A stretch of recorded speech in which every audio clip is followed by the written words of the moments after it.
После драматического поворота событий в сердце Арктики, белая медведица оказалась беспомощной и не смогла защитить своего детеныша от опасности. Когда казалось, что вся надежда потеряна, посмотрите, кто пришел на помощь. То, что произошло дальше, поразит вас.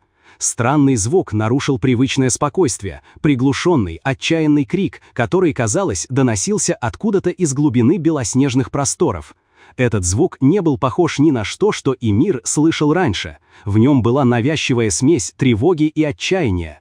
Эмир приостановил свой обычный обход местности и наклонил голову, пытаясь определить направление звука. Казалось, что он исходит с ледяного моста, соединяющего два берега реки. С каждым мгновением крики становились все громче и отчаяннее. Движимый смесью любопытства и беспокойства, Эмир отложил в сторону свое снаряжение и поспешил к источнику звука. Его сердце колотилось от страха и решимости. По мере приближения к мосту ледяной подлесок редел, а крики становились все отчетливее и пронзительнее. Продираясь сквозь последние скалы, Эмир наткнулся на сцену, которая глубоко поразила его.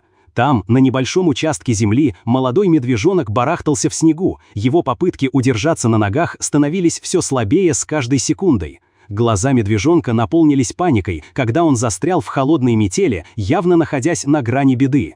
Эмир замер, он знал, что белые медведи опасны, особенно когда ранены или напуганы. Эмир задумался, где же его мать, и внимательно огляделся, выискивая в снегах любые признаки присутствия медведицы. Когда его глаза привыкли к тусклому свету, проникавшему через облака, он заметил вдали нечто белое. Подойдя ближе, он обнаружил медведицу, ее нога запуталась в браконьерской сети, которая была закреплена на крепком льду. Ее глаза были расширены от паники и боли, когда она пыталась вырваться из ловушки, ее попытки добраться до своего детеныша сводились на нет жестоким удержанием. Сердце Эмира упало, когда он увидел эту сцену. Мать была поймана в ловушку, не в силах помочь своему детенышу. Он понял, что от него зависит спасти детеныша, и ему нужно было действовать быстро. Не теряя времени, Эмир осторожно приблизился к краю льда. Он снял обувь и закатал рукава, готовясь войти в холодный снег. Его сердце бешено колотилось, когда он шагнул в ледяную полынью, от каждого шага кружилась снежная пыль. Снег был глубже, чем казалось, он пропитал его одежду и холодил кожу, но он не мог оторвать взгляд от барахтающегося медвежонка. Медленно протянув руку, Эмир попытался успокоить перепуганного медвежонка. «Все в порядке, малыш», — пробормотал он. Медвежонок, почувствовав присутствие спасителя, казалось, немного успокоился, его неистовые движения прекратились, когда Эмир подошел ближе. Наконец, оказавшись на расстоянии вытянутой руки, Эмир опустил руки в снег и осторожно поднял медвежонка. Молодой медведь был на удивление легким, его тельце дрожало от холода. Он отнес его обратно на берег, крепко прижимая к груди, чтобы согреть и успокоить. Зная, что он не может оставить мать в таком состоянии, Эмир осторожно приблизился к ней. Он осмотрел сеть и замок, прикидывая, как ему освободить ее, не причинив дополнительных страданий. Но прежде чем он успел попытаться освободить медведицу, Эмир услышал хруст снега и приближающийся тихий гул голосов. Его сердце упало, когда он понял, что браконьеры возвращаются, возможно, чтобы проверить расставленные ими ловушки. Он быстро оценил обстановку, подыскивая место, где можно было бы спрятать медвежонка и себя самого. Срочность ситуации требовала быстрых и решительных действий. Эмир осторожно поместил медвежонка в глубину снежных кустов, убеждаясь, что он хорошо скрыт от случайных взглядов. Затем он занял позицию, откуда мог наблюдать за приближающимися людьми, оставаясь незамеченным. Со своего наблюдательного пункта он увидел двух мужчин в грязной одежде с ружьями и сетями на плечах. Они разговаривали тихими, грубыми голосами, времени от времени смеясь, явно не подозревая о присутствии спасателя. Когда браконьеры приблизились к медведице, она зарычала и натянула сеть. Когда они подошли, один из мужчин вытащил связку ключей, вероятно, чтобы проверить надежность замка. Увидев это, Эмир понял, что у него может появиться небольшая возможность использовать инструменты браконьеров против них самих, если ему удастся отвлечь их. Он молча поднял маленький кусок льда и бросил его в сторону, вдали от того места, где прятался медвежонок. Звук привлек внимание браконьеров, и они повернулись на шум, подняв ружья. «Что это было?» — один из них что-то прошептал. «Пойди проверь», — сказал другой, кивая в сторону источника шума. Когда они на мгновение отвернулись, Эмир воспользовался своим шансом.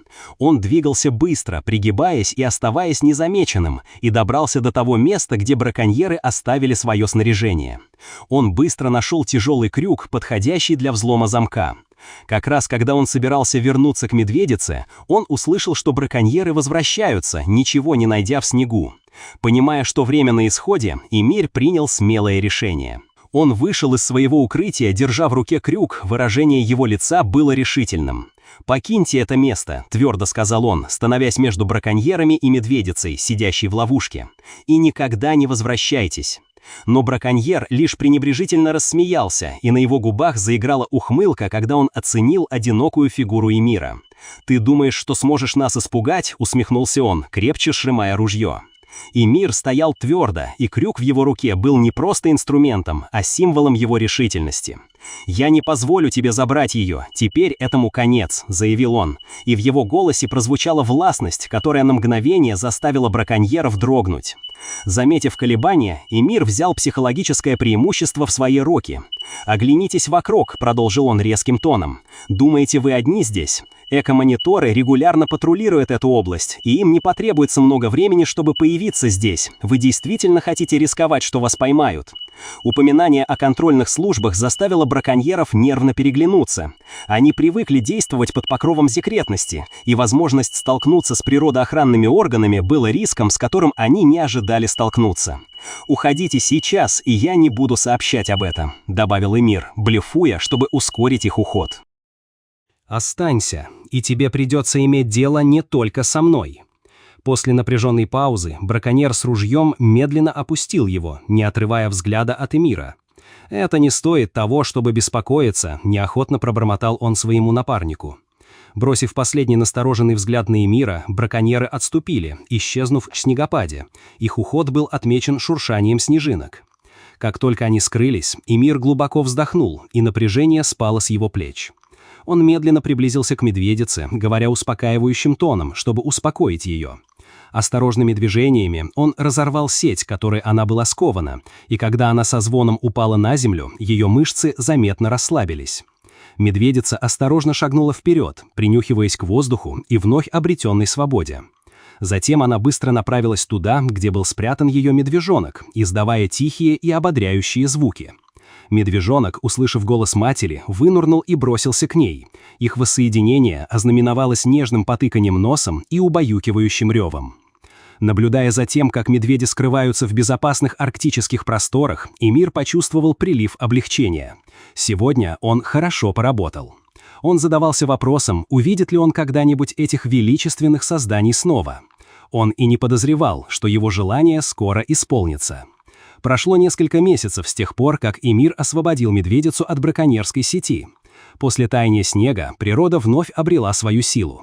Однако опасность, таящаяся в тени, оставалась. Браконьеры, движимые жадностью, все еще появлялись, и животные всегда были настороже. Однажды, солнечным утром, Эмир шел по бескрайним льдам, совершая одно из своих обычных патрулирований. Насыщенный холод воздух подступал к его коже, а светлые лучи солнца ослепляли. Когда он проходил мимо области, известной своей завораживающей белизной, его зоркие глаза уловили едва заметное нарушение привычного ландшафта, небольшое несоответствие, указывающее на недавнюю активность человека. Его сердцебиение участилось, когда он пошел по едва заметному следу. Следы были свежими, что указывало на то, что незваные гости все еще могут быть где-то поблизости. Когда солнце начало подниматься, Эмир заметил тонкое облако дыма, поднимающееся в воздух вдали, верный признак лагеря. Он низко пригнулся, используя снег как укрытие, и осторожно приблизился. Звуки, доносившиеся из лагеря, были заглушены шумом арктического ветра, но когда он приблизился, стали слышны негромкие голоса говорящих мужчин. Эмир остановился, оценивая ситуацию. Он был один и безоружен, если не считать небольшого ножа, который он носил с собой на всякий случай. Подходить ближе было опасно, но ему нужно было узнать, кто там находится и что они делают. Он осторожно крался вперед, пока не смог разглядеть сквозь снег импровизированный лагерь. Там было 3 мужчин грубоватого вида, сосредоточенных на небольшом огне, на котором кипело что-то в котелке. Вокруг них были разбросаны различные охотничьи принадлежности, сети и пара ружей, прислоненных к льду. Эмир лихорадочно соображал. Он знал, что должен действовать, но прямая конфронтация была слишком рискованной. Вместо этого он решил улизнуть, чтобы позже сообщить властям. Как раз в тот момент, когда он тихо пятился с поляны, под его ногой хрустнула охлаждающаяся снежная корка. Негромкий звук, но достаточно громкий в предрассветной тишине. Мужчины резко обернулись на шум. Эмир замер, сердце бешено колотилось в груди. Поняв, что его заметили, он быстро прикинул пути отступления. Когда мужчины схватили ружья и побежали к нему, холод, который раньше был помехой, теперь стал его союзником, скрывая его движение, когда он ускользал вглубь белоснежных просторов. Его путь был узким, а дыхание тяжелым, когда он увеличивал расстояние между собой и браконьерами. Как только он подумал, что находится в безопасности, грубая рука схватила его за плечо, развернула и прижала к льду. От внезапности нападения у него перехватило дыхание, и он попытался прийти в себя. Один из браконьеров, по-видимому главарь, усмехнулся ему прямо в лицо.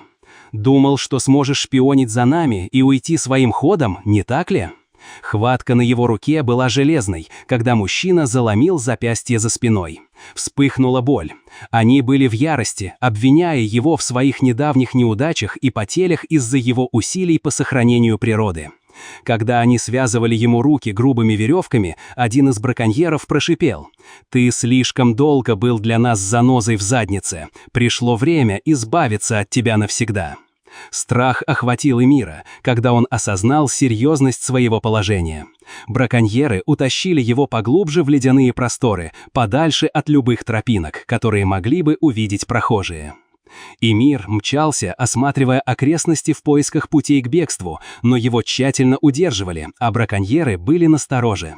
Когда они добрались до уединенного места, главарь браконьеров поднял руку, давая сигнал остановиться. «Этого достаточно, здесь его никто не найдет», – мрачно сказал он. Пока Эмир готовился к худшему, внезапный шум в снегах привлек всеобщее внимание. Грозная белая медведица появилась из тени. Ее взгляд был прикован к мужчинам, держащим Эмира. За прошедшие месяцы она не забыла человека, который спас ее, узнав его запах по звуку голоса. Она приближалась бесшумно, но быстро, ее намерения были ясны. Браконьеры были застигнуты врасплох, на их лицах отразился страх, когда они увидели медведицу. От потрясения их хватка на Эмира на мгновение ослабла, и он воспользовался этим. Он попытался освободиться, и им было трудно удержать его. Почувствовав, что их внимание отвлечено, медведица рванула в атаку. Браконьеры, ошеломленные внезапной угрозой, пытались спастись бегством, выпустив из рук Эмира. Когда они убегали, медведица встала между убегающими мужчинами и Эмира, следя за тем, чтобы они не предприняли второй попытки причинить ему вред. Убедившись, что они отступили, она обратила свое внимание на Эмира, который теперь пытался развязать веревки. Осторожно приблизившись, она аккуратно укусила веревки. Эмир понял ее намерение, позволил ей разорвать путы зубами. Через несколько мгновений он был свободен. Поднявшись, он повернулся лицом к медведице, его сердце было полно благодарности. «Спасибо», – тихо сказал он, неуверенно протянув руку. Она молча смотрела на него, ее взгляд был напряженным, но спокойным. В этот момент между человеком и зверем возникло глубокое понимание, взаимное осознание риска, с которым они сталкивались, и защиты, которую они предлагали друг другу. Пока холодный ветер продолжал дуть вокруг них, они стояли молча, став союзниками в самом прямом смысле этого слова. Момент прошел. Напоследок, кивнув Эмира, медведица повернулась и медленно пошла обратно в мир белоснежных просторов. Ее долг был выплачен. Неожиданный поступок медведицы и ее решительная защита Эмира навсегда запечатлелись в его памяти. В последующие дни Эмир часто ловил себя на том, что смотрит в арктические дали и думает о белой медведице. Он знал, что она где-то там. Связь, которая между ними установилась, еще раз показала ему, какое невероятное влияние могут оказывать люди, когда они решают защищать или лелеять мир природы. Встреча с медведицей была непростой, но в то же время и очень полезной. Каждое доброе дело, без сомнения, приносит свои плоды. Что вы думаете об этой трогательной истории? Пожалуйста, дайте нам знать в комментариях. Увидимся в следующей.